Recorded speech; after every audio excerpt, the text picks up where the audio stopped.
this is an iHeart podcast. Guaranteed human. On eBay, every find has a story. Like if you're looking for a vintage band tee, not just a tee, the band tee. You wore it everywhere until your ex-boyfriend stole it. Now you're on eBay, and there it is. Same tee from the same tour. The things you love have a way of finding their way back to you, especially on eBay. Where else can you find that mint trading card you search for everywhere that's out of print? Or your first car, the one you wish you'd never sold? It has to be eBay. Shop eBay for millions of finds, each with a story. eBay.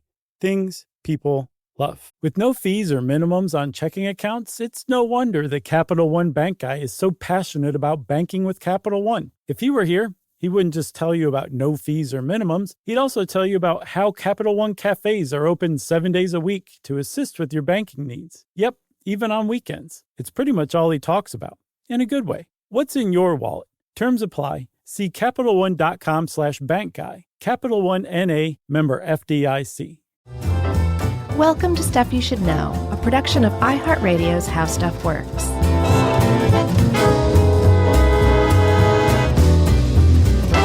Hey, and welcome to the podcast. I'm Josh Clark, and there's Charles W. Chuck Bryant, and there's Jerry over there. And this is Stuff You Should Know, another prison edition. We're starting to fill it out a little bit, aren't we? Yeah, I don't remember even talking about this in our prison episode. Did we?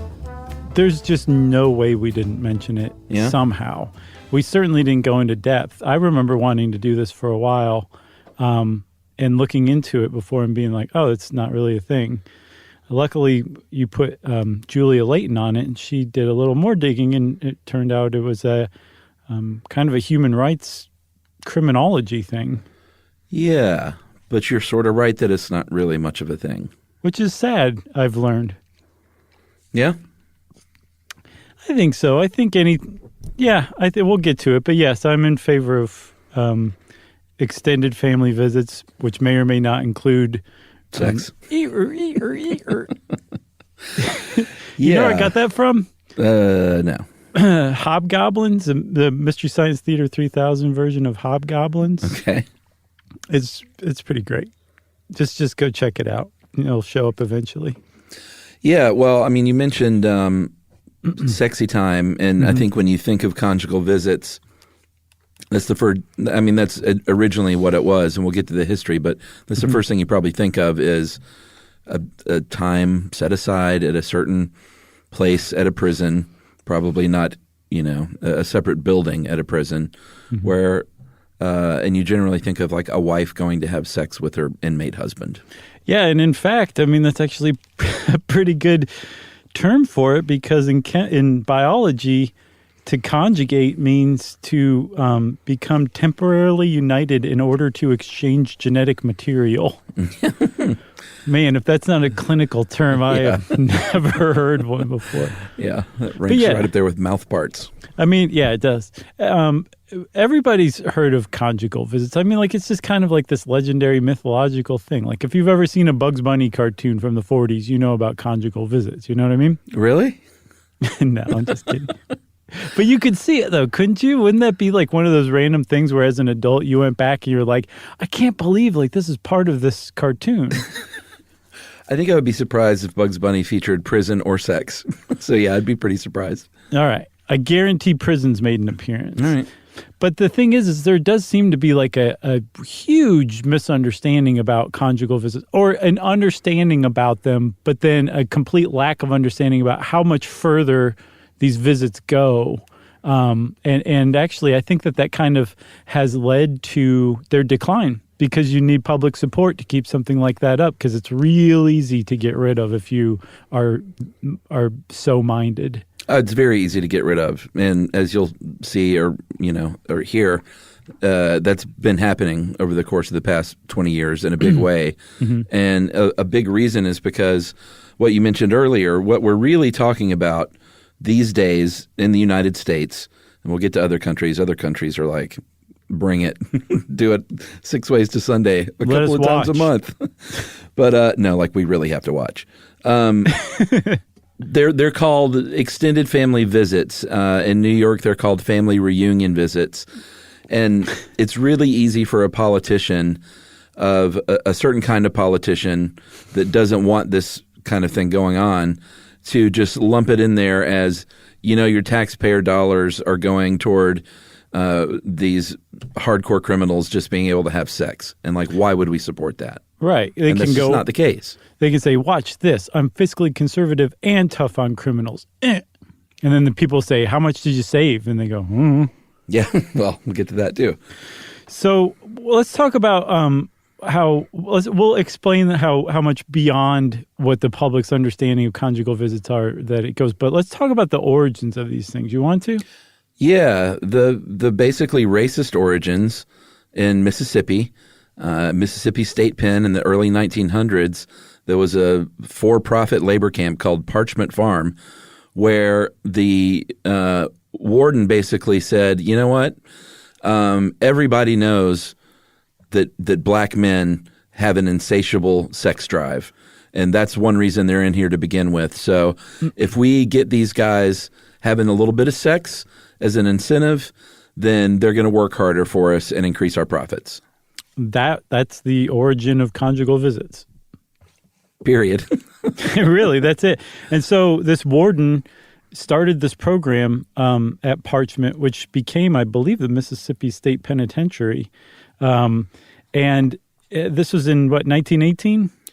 Yeah, 1918 is when he started bringing in sex workers.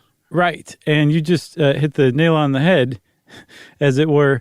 On Sundays, no less. On Sundays, the warden would bring in sex workers to lay with the inmates and do more than just laying. Yeah, married, not a problem. Single, not a problem. Mm-hmm. We got the shack out in the back. And, I don't know if you want to be 10th on that list for the day, but oh God, that's how we're going to do things around here. Yeah, and you were right about the racist origins of it, because it wasn't until 12 years after that program was instituted that it was extended to white inmates. And then it wasn't another, I think, 54 years before it was finally extended to female inmates. Yeah. And along the way, what's crazy is between that gulf of time, 1918 and 1972, when women first became eligible in Mississippi for conjugal visits, it underwent this kind of surprising enlightenment transition to where there was a 1966 maybe study that was done on it, and in the notes on the study, some criminologist or corrections official basically said, this is possibly one of the most enlightened programs in the entire corrections field in the entire country. Mississippi, what grew out of their racist conjugal visit program, became something genuinely enlightened, which is pretty interesting. Yeah, and we should note that in 1963 is when they were not bringing in sex workers at that point. You had to be married, and it had to be your spouse. Mm-hmm. And that's an important distinction. But for, 45 years, it seems like they were bringing in every Sunday sex workers to I guess lay with. Yeah, to incentivize these guys.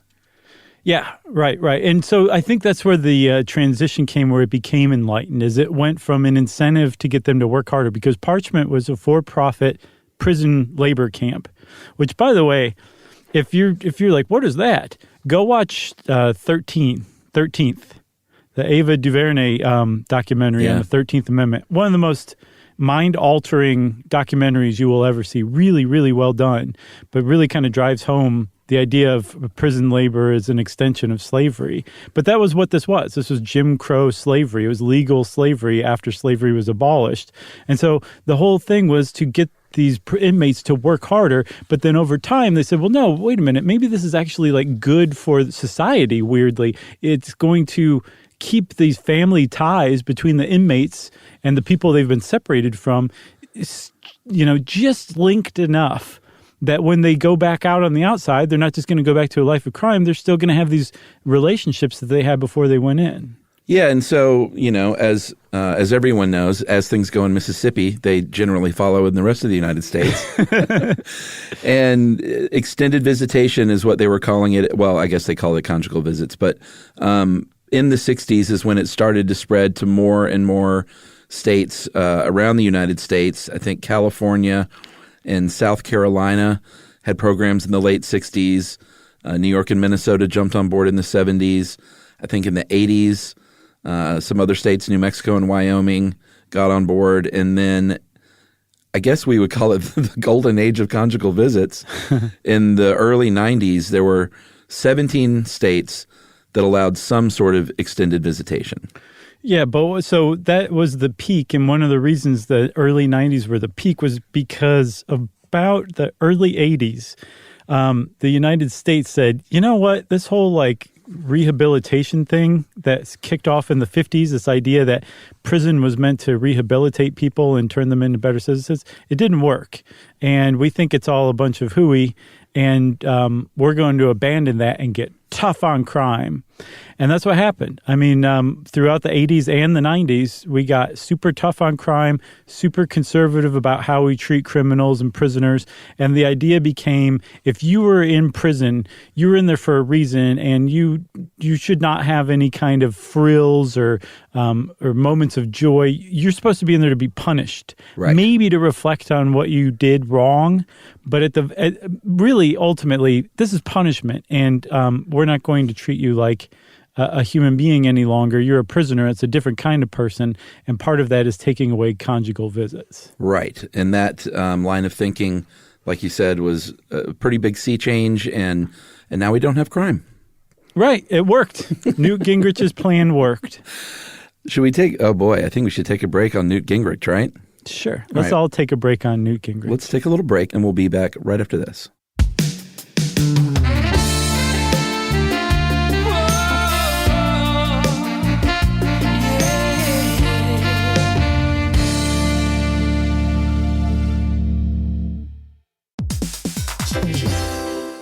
If you own a home, you already know stuff breaks. It's not if, it's when. And somehow it's always like the AC in July or the fridge right after you go to the grocery store. That's why you always hear people say they don't make appliances like they used to, because it's kind of true. That's right. Good thing there's American Home Shield. With an AHS home warranty, they can help fix major home systems and appliance breakdowns like your AC, plumbing, or fridge. And if they can't repair your covered item, they'll replace it, no matter how old it is. And that's huge, because fixing an AC can cost a lot. Like, hey kids, our vacation is canceled a lot. Plus, as a benefit to select plans, you can get real-time video help from live repair experts to troubleshoot home hassles at no extra cost. Listen, everybody, home ownership is already stressful enough. No need to upset your wallet. So check out American Home Shield now and get 20% off any plan at ahs.com/SYSK and see promo details.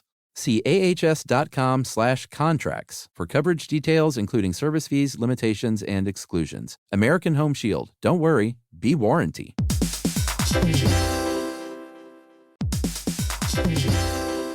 Hey everybody, we want to talk to you about The Big Bang Theory. That's a show that became one of the most defining sitcom of its era and really built a fan base around its memorable characters and unique group dynamic. That's right, which is why we think you'll enjoy the official Big Bang Theory podcast. It's back, covering seasons 3 and 4 of the show. Host Jessica Radloff sits down with crew and cast members like Kunal Nair, who plays Raj, Mayim Bialik, who plays Amy, and Kevin Sussman, who plays Stuart. That's right. You're going to learn all about the Easter eggs you may have missed, behind-the-scenes stories, and how certain real-life relationships shaped some of the most memorable storylines. Yeah, there's cast reflections years after the series aired and expanded content around famous episodes and storylines. It is exactly what you're looking for if you're a fan of The Big Bang Theory. The season is on video, so watch the official Big Bang Theory podcast on HBO Max, or listen wherever you get your podcasts, and stream episodes of The Big Bang Theory on HBO Max.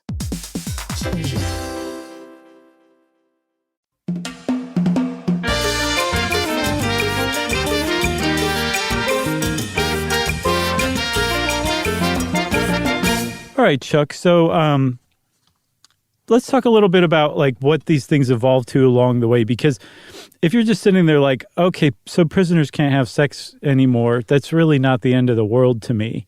Well, prepare for your heart to bleed a little more than it is right now, because over time, these conjugal visits developed into what are, like you said, called extended family visits or family reunion visits.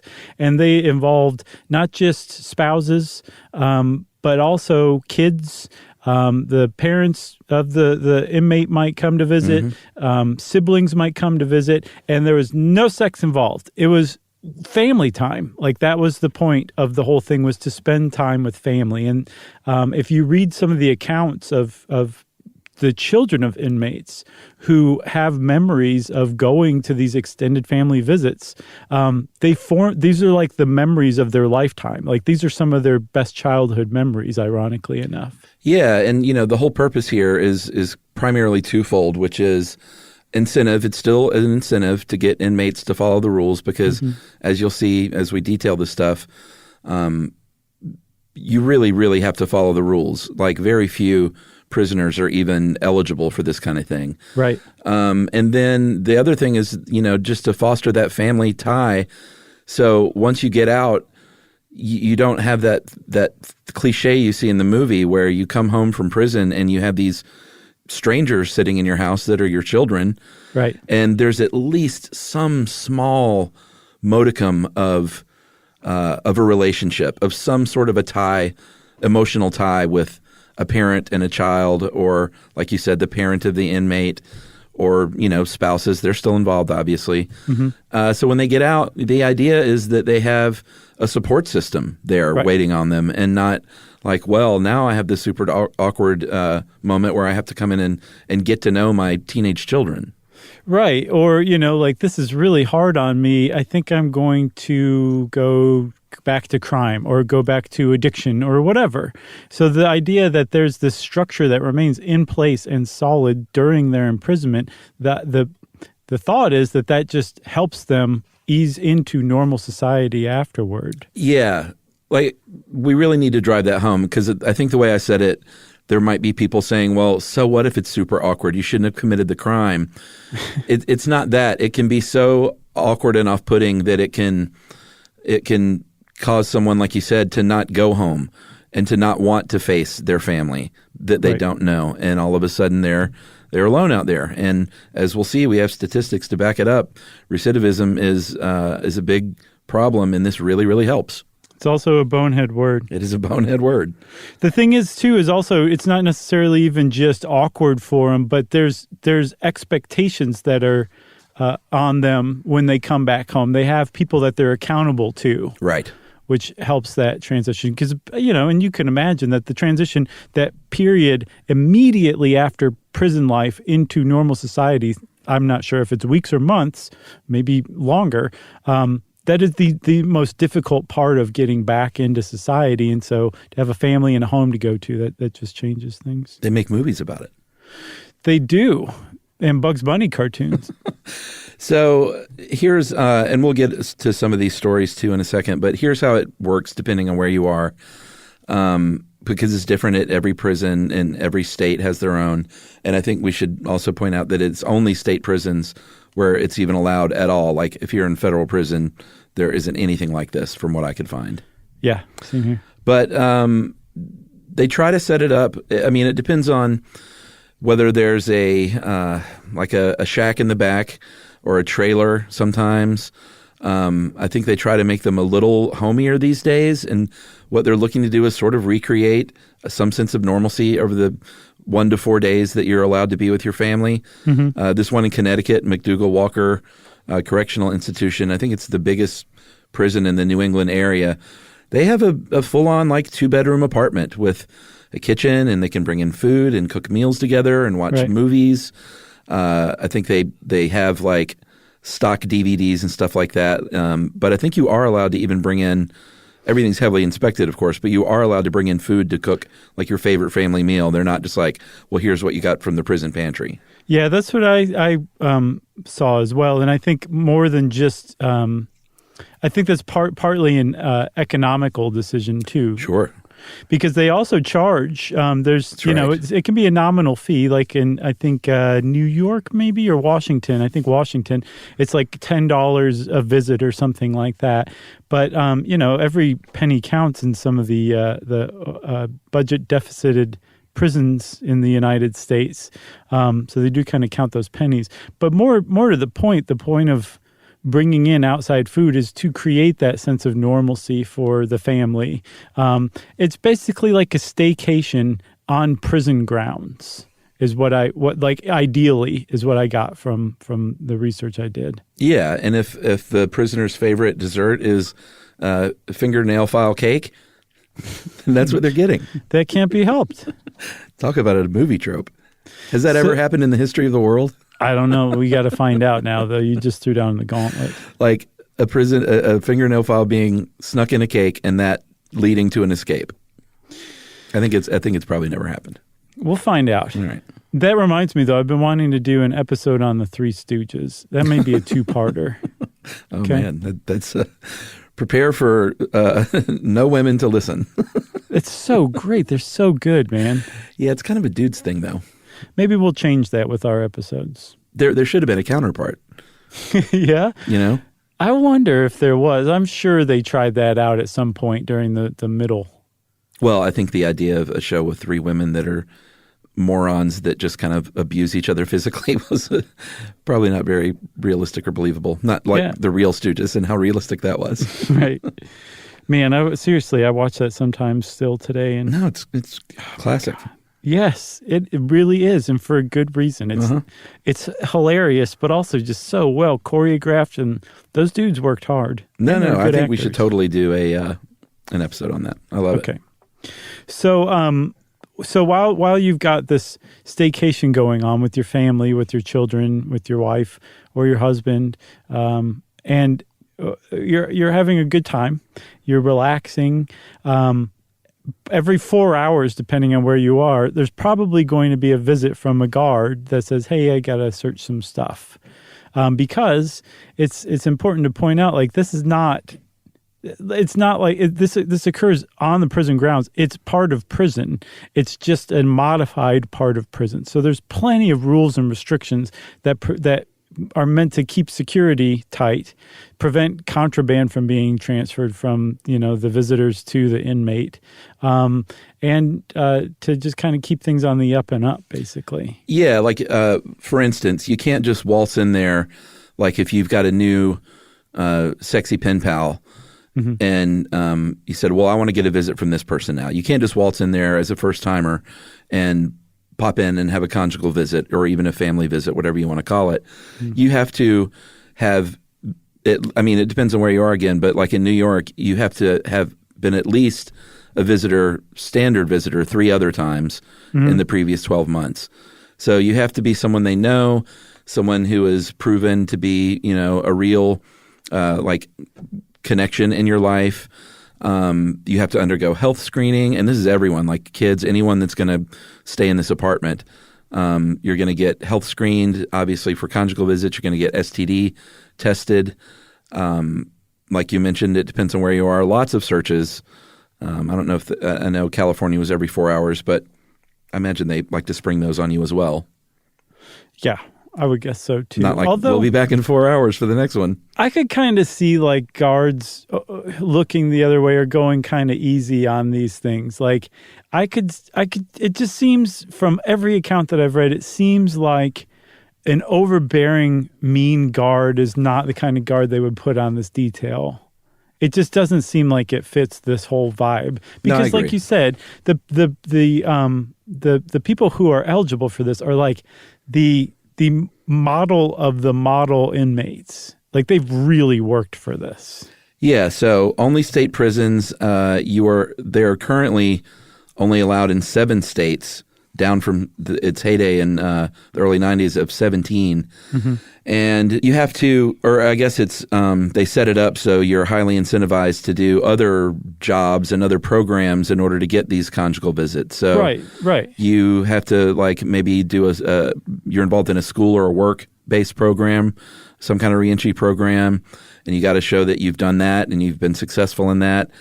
Obviously, the behavior, like, you can't have any dings on or violations in your prison stay at all.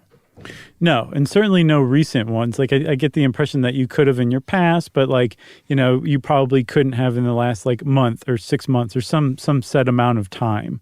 And like you said, it needs to be part of, like, this larger pattern of working toward being rehabilitated, like being in some sort of school or diploma program or some sort of work program, something that basically combined with these family visits says, I'm thinking about how I'm going to behave on the outside and it's going to be good. I'm going to wow you. So that these extended family visits are kind of meant to support that and encourage that kind of thing too. Yeah, and again, depending on the state and the prison, what you're in there for is going to really matter. Obviously, if you're convicted of a sex crime, domestic violence, any kind of violence against children, you're not even going to be eligible. And the eligibility is really low. In 2013, and this was the last year that they could, in New Mexico, I think that they had conjugal visits, only 2% of state prison inmates qualified. In Mississippi that same year, it was 0.007, right. 9% in New York, 4% in Washington. So the idea that you may be sold on TV by an angry politician that, all of these prisoners are just in there having the time of their lives, having sex, is just false. Right. But it's just so easy to fall for because people don't. You have to look into this kind of stuff. And who's going to do that? Nobody. Us. So the weird thing is, us. I forgot about us. With an assist by Julia Layton. That's right. But the thing is those percentages and the fact that there's only, what'd you say, 7 states now left? I think 7 left that allow anything at all. Wow. And they're under fire, as we'll see. Yeah. But the idea that the United States is kind of slowly getting rid of its extended family visit system as part of prison life, that's weird as far as Western style democracies are concerned. Countries around the world, especially Western style democracies, but also other ones, allow for if not extended family visits, at the very least conjugal visits. So there's actually it's easier to point out the Western democracies that don't allow it than it is that allow it. The ones that stand out in particular are Japan, New Zealand, and Ireland. And the UK, they absolutely don't. New Zealand doesn't because they view it as too much of a security risk, and it's a huge political hot potato over there to even suggest that they should do it. And then Japan, apparently, their prison system is just like in the dark ages. It's meant to penalize criminals. They can sit there and think about what they did. Apparently, Japan is under fire constantly by human rights organizations for using torture and stuff like that in their prisons. Yeah. Wow. They're real backward when it comes to prison for sure.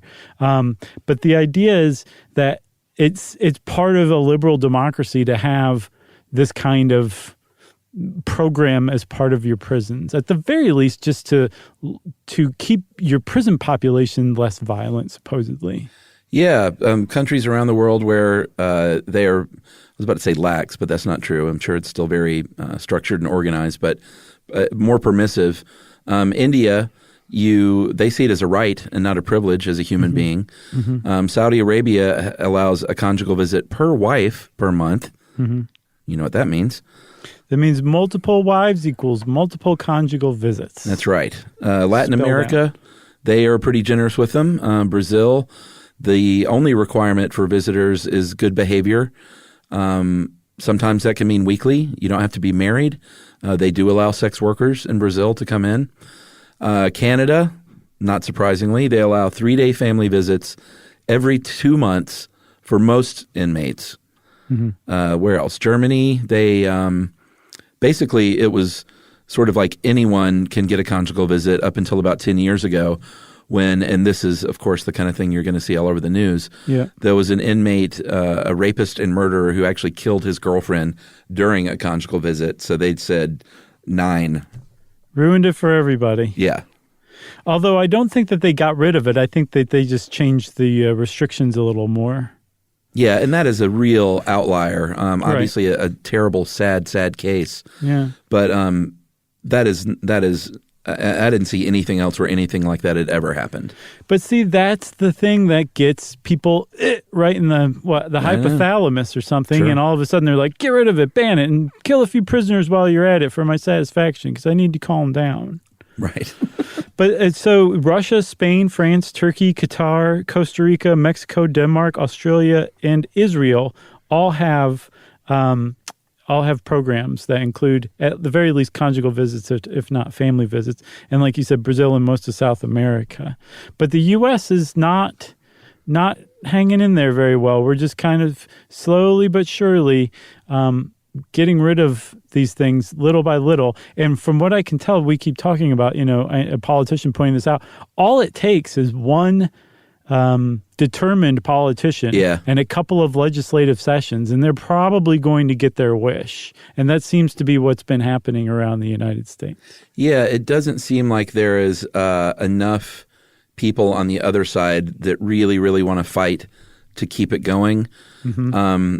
We've seen Julia sent in a couple of stories, one from Vice and one from Medium, where they talk to real prisoners about the programs. And this one woman, Bernadette Staubitz, I think she had 2 daughters in jail, in prison, and was able to eventually spend time with those girls, and said, these fond memories, playing tag, cooking chili, having long emotional conversations into the night with their daughters that are now grown. These 36-hour visits were treasured. And she said, if it weren't for these trailer visits, I wouldn't be the woman that I am today. And that seems to be the resounding message anytime you read these stories, is that this is what made the difference for me in doing my time, keeping sane, and then doing the right thing when I got out. Yeah. And if you want to just kind of get touched in the heart by some of these, like read 2.7 million kids have parents in prison. They're losing their right to visit. That's a headline for a Nation magazine article by Sylvia A. Harvey, whose father was in prison. And she was the one I cited who said that some of her fondest childhood memories are of these extended family visits. And she interviews and profiles some other families who are kind of trying to keep their family together while the father or the mother is in prison, but are losing that because these extended visitations are being turned into just regular standard visitations, what most people think like the Arrested Development, no touching kind of visit. Like that's what's called a standard visit, and they are not nearly satisfying. Because I think there's just one thing we haven't really pointed out, like, yes, it's important to have these family connections, but the way that these family connections are maintained is that in a standard visit, where say it's like 30 minutes, maybe an hour, in a room with a bunch of other families and inmates, a bunch of corrections officers like standing right over you, you're not going to have the conversations that you would normally have. Not anything illegal or whatever, but just personal, deeply personal stuff. And so to have 1 day or 2 days or 3 days together as a family, those conversations start to come up. Because in those standard visits, you got like an hour. You don't have time to bring up touchy stuff that could result in hard feelings, because you know that there's not enough time to complete that cycle to smooth out the hard feelings. Right. That's one of the great benefits of these extended family visits is you can have these tough conversations. You can argue, you can snipe, you can discipline your kids because you know you have enough time to kind of work through it and process it and then strengthen those family bonds on the other side of it. That's the vital importance of these kind of visits, and that's why they're so effective. Yeah, and I know our hearts are bleeding all over this episode, fine, but like I think you would have to have zero heart to go beyond prison is for punishment to prison should be punishment for your entire family. Right. That's a different thing, These are children that are suffering and that may go down the wrong path because of if not for stuff like this. Like there are a lot of other people involved that it would just help society as a whole if a little more empathy were involved. Yeah, and I think really kind of that points out one of the big arguments, which I think we should take a break and then we'll talk about the arguments against. But one of the arguments against, Chuck, is that people worry that there's going to be children born to automatic single parents because of the conjugal visits. And it's like, well, what about the kids whose parents are already in jail? And if you follow that, ellipsis all the way to the end, the response is, well, those kids those kids shouldn't have been born then if their parents are in jail. That's what they're kind of saying when they're saying one of the reasons to cancel these programs is because we don't want pregnancies to result. All right, well, let's take a break. We'll talk about that, rehabilitation and punishment, and then data and the lack of right after this.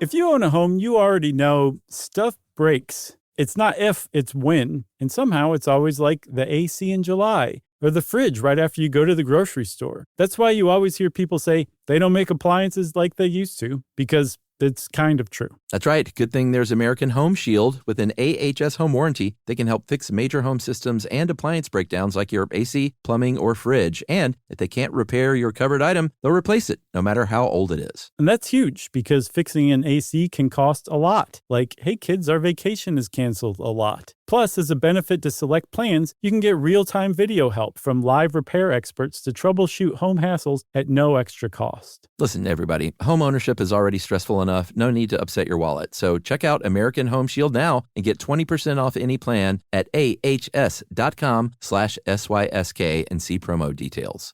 See ahs.com/contracts for coverage details, including service fees, limitations, and exclusions. American Home Shield. Don't worry, be warranty.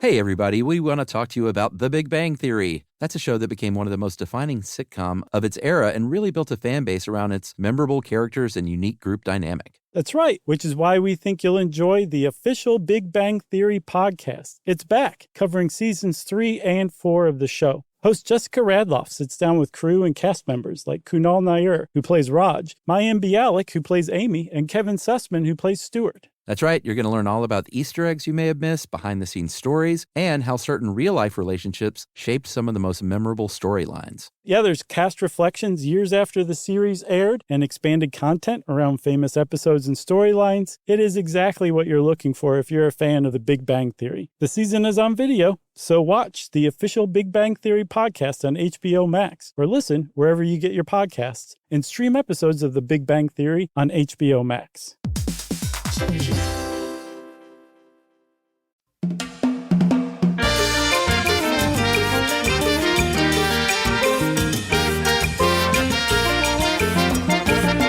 All right. So, we brought it up in the prisons episode. We brought it up in this episode. There are a couple of ways to look at prison and confinement, which is, are we trying to rehabilitate these people and are we trying to make society better as a whole?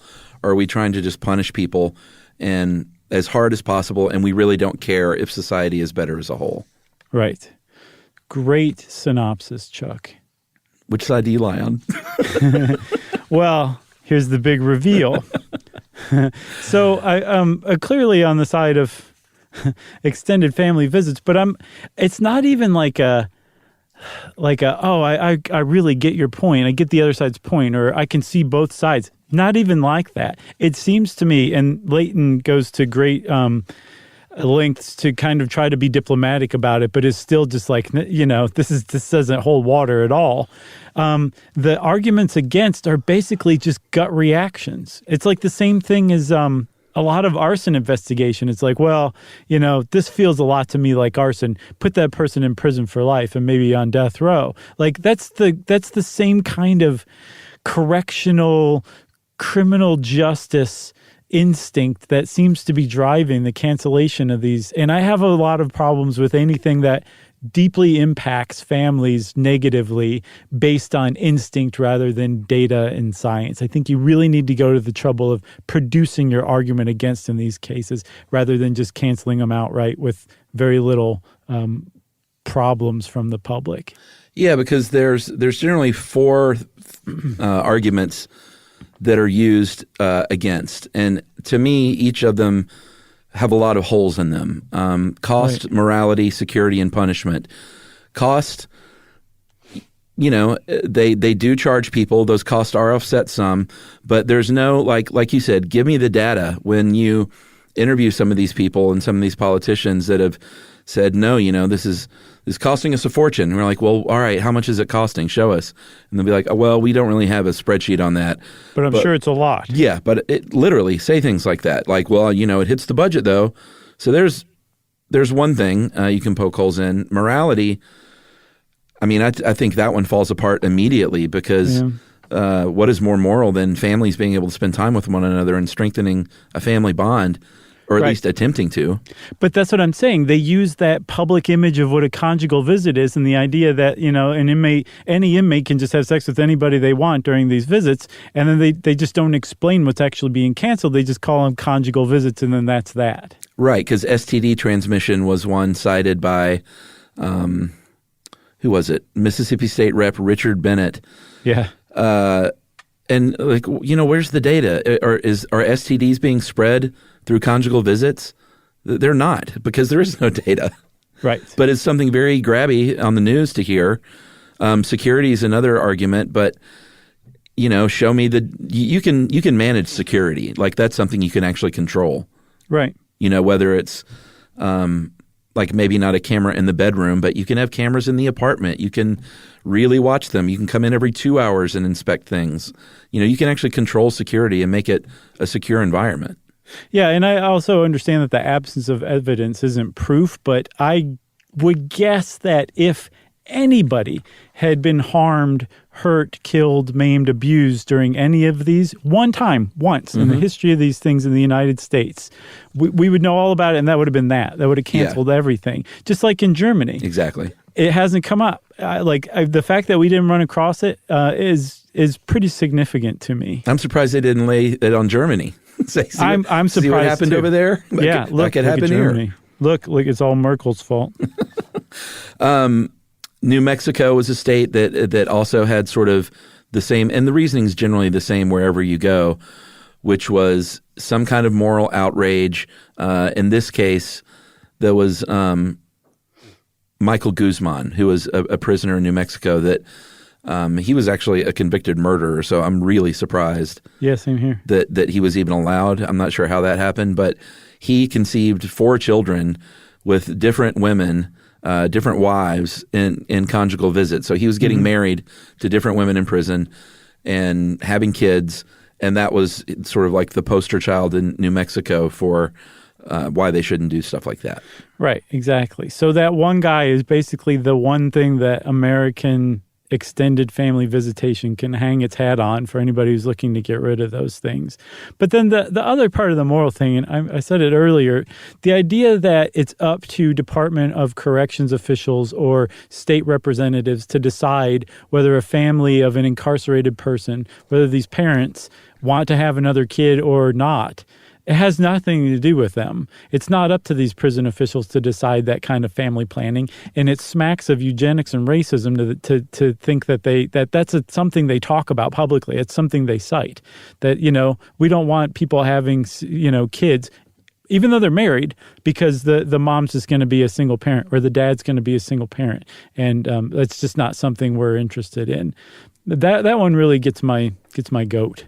Yeah, the thing that gets my goat is just the lack of data and this gut reaction thing. The Department of Corrections in New Mexico said they didn't see an upside, and they told local media that after 2 years of research, we found that it did not affect recidivism rates. And they said, oh, well, can I see the details of the study? And they said, well, is not so much a study. The literal quote was, we looked at individual inmates. There was no study. Oh, well, where's the report on it then? And they says, well, we don't have one. Right. I basically just went through a couple of files before I came out here. You're a local paper. I'm blown away that you asked any follow-up questions whatsoever, I think is what he was saying. But here's the thing, is one side of this argument is not studied. There are no reports. There's very little research and data. The other side has a lot of data, actually. And we know that I think it was I'm trying to find who did the study that found Yale? Yeah, Yale did a study, review. And there was a 67% decrease in recidivism with programs like this installed. 67%. Yeah, That's huge. The Minnesota Department of Corrections also did a study that basically backed that up too. And the thing is if you talk to prison officials typically, and like the ones who actually work in the prisons, and criminologists, like people who actually have degrees in studying this kind of stuff, they say, no, this is actually a really good program, and it does have an impact on recidivism because while we're still compiling data on extended family visits as it stands, we do know that the family is a really important factor in this transition to from prison to society. And so anything that could strengthen that bond is a plus. The other thing we didn't really talk about was the cost. People point to the cost and cost savings and stuff. I think New Mexico, before they shut theirs down, it was $120,000 a year for this program. Washington State spends $86,000 a year. And both of those prison systems charged families to have these visitations. So the idea that they don't work and that they're expensive and that there's a moral component to them, there's basically no argument against. And then there's data in favor of the argument for these things. And yet they seem to be going the way of disco in the United States, sadly. Yeah, and not only, you can just talk about regular visits. There was a study in 2011 that found that inmates who got just regular standard visits, these are not conjugal, these are not extended or overnight family visits, just visiting people in person while in prison, were 13% less likely to return to prison than an inmate who received no visits. Yep.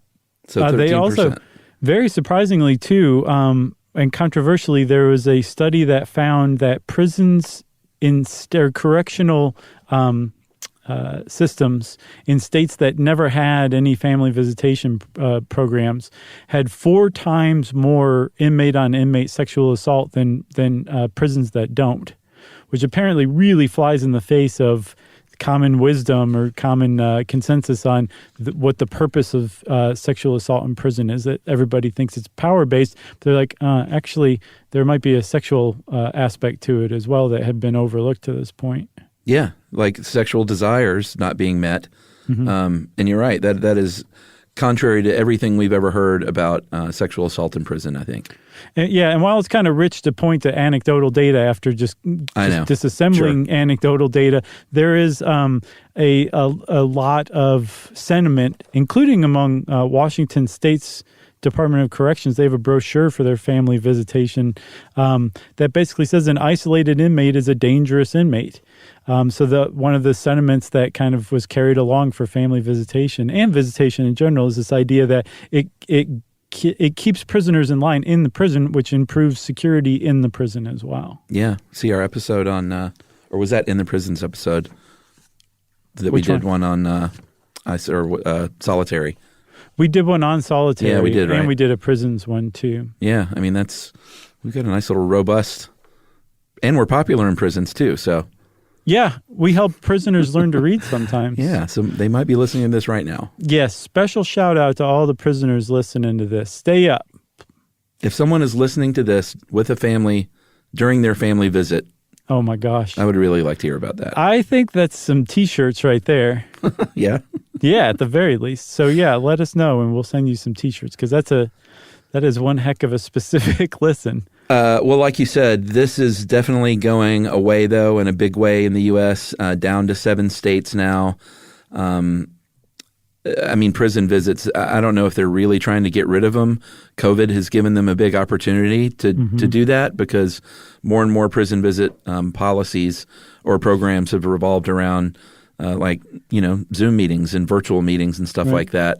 And with COVID, that's I could see it being used to be like, do we really want to bring, there's a lot of cost associated with just regular visits, Right. We could just set up a computer room and have them go in there and have little Zoom meetings with their family. Yeah, which is better than nothing. But sure. if these extended family visits are the gold standard, and then standard visits are the ho-hum standard, virtual visits, I've done Zoom Hangouts before, and they get old really fast. They do, but I tell you what, of course, my heart is bleeding on this one, but do those like every day. Yeah, I wonder, though, if there's just as many restrictions around those, too, because I think you have to, demonstrate that you're in good standing in your prison, too. Yeah, probably so. So that's it. Next time you hear somebody trying to cancel extended family visitation in your state, maybe you don't just say, yeah, it serves them right. It's like, think about it. Maybe vote against it if you want to. If this episode touched you like an angel. Touched by an angel. You got anything else? Nothing. Well, since I said touched by an angel, of course, as usual, that means it's time for listener mail. I'm going to call this one Short and Sweet Factoid from a movie crusher. I'm pretty sure Aaron Mizell is a movie crusher. Josh and Chuck, good morning. Just listened to the episode on Frances Perkins. I'm guessing you guys have seen the movie Dirty Dancing. Well, Aaron, if you listen to our shorty on the Disappearing Lake, you know we have. Mm-hmm. Well, there's a part where Johnny asks Baby what her real name is, and I don't remember this in the movie, but she said her response was Frances, after the first woman in the cabinet. So Baby in the movie Dirty Dancing was named after Frances Perkins. Right. Pretty cool. Is amazing. Nobody puts Frances in the cabinet. Well, somebody did.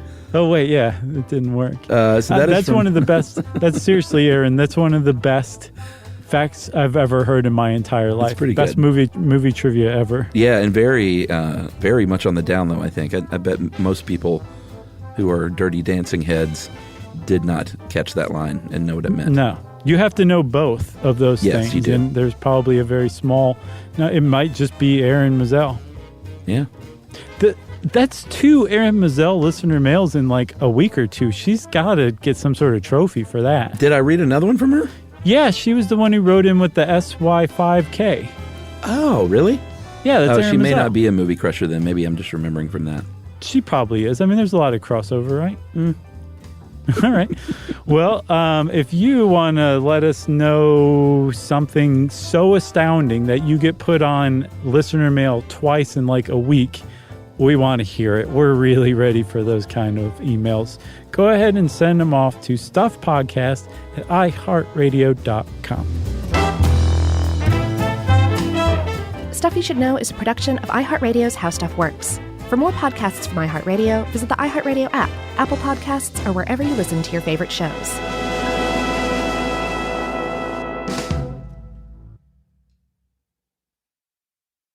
Introducing the all-new Mazda CX-5, featuring more connection. Hey Google, where's the nearest Pilates class? Safety that has your back. More discovery on the scenic routes. More passion in the details. And more control in changing weather. The all-new Mazda CX-5. More to move every side of you. See it in 5 films at MazdaUSA.com/5sides. Google is a trademark of Google LLC. Sequences shortened and simulated. Everyone knows winter is the real mess maker. You don't need WeatherTech floor liners for summer unless you hit the beach and half the beach ends up back in your car, or the campsite dirt ends up in your trunk. Then you'd want a cargo liner, or a road trip goes sideways, lemonade spills, ketchup goes rogue, ice cream drips. Yeah, you'd be pretty happy about those WeatherTech seat protectors. So just to be clear, as the mud you're inevitably going to step in this summer, you don't need WeatherTech unless you plan on doing summer. Visit WeatherTech.com today. This is an iHeart podcast. Guaranteed human.